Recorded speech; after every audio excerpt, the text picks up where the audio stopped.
नमस्कार, स्वागत है आपका इंडिया न्यूज़ इन खबर में और मैं हूं मनोज कुमार। कोर्ट के फैसले को बिना पढ़े या यूं कहें कि ठीक से लागू न करने का नतीजा क्या होता है, क्या उसका खामियाजा उठाना पड़ता है, ये कोई गौतम बुद्ध नगर के जेलर से पूछे। गौतम बुद्ध नगर के जेलर के खिलाफ सुप्रीम कोर्ट ने गैर जमानती वारंट यानी कि गिरफ्तारी का वारंट जारी किया है। इस पूरे मामले की शुरुआत होती है 2018 से। दरअसल एक आपराधिक मामले में इलाहाबाद हाई कोर्ट ने आरोपी को जमानत दे दिया था और इस जमानत को खारिज कराने के लिए सुप्रीम कोर्ट में अपील की गई थी। उसके बाद सुप्रीम कोर्ट ने उत्तर प्रदेश सरकार से कहा था कि आरोपी को तब तक जेल में रखा जाए जब तक कि नया आदेश नहीं आ जाता, यानी कि यथास्थिति बना कर रखी जाए। और शायद जेलर सुप्रीम कोर्ट के इस आदेश को नहीं पढ़ पाए या नहीं समझ पाए या उन्होंने ठेंगा दिखा दिया। उसके बाद उन्होंने सुप्रीम कोर्ट के आदेश को न मानते हुए आरोपी को रिहा कर दिया, जो कि गौतम बुद्ध का जो ज़िला जेल है उसी जेल में वो आरोपी बंद था और जेलर ने सुप्रीम कोर्ट को एक तरह से ठेंगा दिखाते हुए रिहा कर दिया कैदी को, उस आरोपी को। और ये अवमानना का सीधे सीधे मामला बना और सुप्रीम कोर्ट में सुनवाई हुई और सुप्रीम कोर्ट ने माना कि जेलर ने सुप्रीम कोर्ट के आदेश को नहीं माना है, कोर्ट की अवमानना हुई है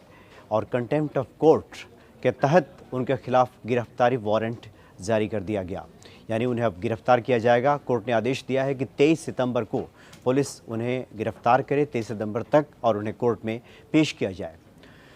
तो दरअसल यह गड़बड़ी जो हुई है जेलर से, जैसे कि जो प्रारंभिक जानकारी मिली है उसके मुताबिक ये मिली है, चूँकि इलाहाबाद हाई कोर्ट ने जमानत दे दिया था और इस जमानत को रद्द कराने के लिए सुप्रीम कोर्ट में याचिका डाली गई थी। सुप्रीम कोर्ट ने कह दिया था कि यथास्थिति को बनाए रखा जाए, यानी कि कैदी को जेल में ही रखा जाए, ये आदेश दिया था सुप्रीम कोर्ट ने। और उसके बाद शायद जेलर इसका मतलब ठीक तरीके से समझ नहीं पाए कि कोर्ट के कहने का आशय क्या है, कोर्ट के कहने का तात्पर्य क्या है, यानी यथास्थिति बनाए रखी जाए का मतलब क्या है, वो शायद ये नहीं समझ पाए और उन्होंने आनन फानन में बिना किसी जानकारी को जुटाए, यहाँ तक कि जो खबर मिली उसके मुताबिक ट्रायल कोर्ट से, जहाँ पे इस मामले की सुनवाई हो रही है, वहाँ से भी उन्होंने कोई जानकारी, कोई कागजात वहाँ से लेना मुनासिब नहीं समझा और आनन फानन में कैदी को रिहा कर दिया। और ये अपने आप में काफ़ी ये कोर्ट की अवमानना हुई। याचिकाकर्ता सीधे सुप्रीम कोर्ट पहुँचा और उसने कहा कि आरोपी को जिस कैदी को बाहर किया गया है, यानी जिसको रिहा किया गया है, उस कैदी से उसे जान का ख़तरा है, उसकी जान भी जा सकती थी। और उसके बाद भी जेलर ने इस बात का ख्याल नहीं रखा और उस कैदी को रिहा कर दिया। तो लिहाजा कोर्ट ऑफ कंटेम्प्ट का मामला बना और उसके बाद अब सुप्रीम कोर्ट ने उनके खिलाफ नॉन बेलेबल वारंट जारी कर दिया गया है, यानी पुलिस उन्हें गिरफ्तार करेगी और 23 तारीख को सुप्रीम कोर्ट में पेश करेगी।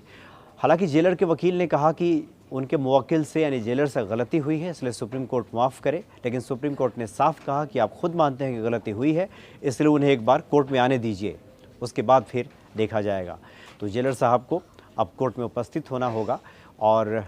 कोर्ट के आदेश को ठीक से न पढ़ पाने का या यूँ कहें कि समझ में ना आने का अब मसला क्या है वो तो कोर्ट में जाएंगे तो बताएंगे खुद के बारे में,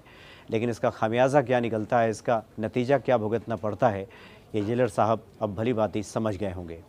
फिलहाल इतना ही, नमस्कार। इन खबर चैनल को सब्सक्राइब करें और बेल आइकन दबाना ना भूलें।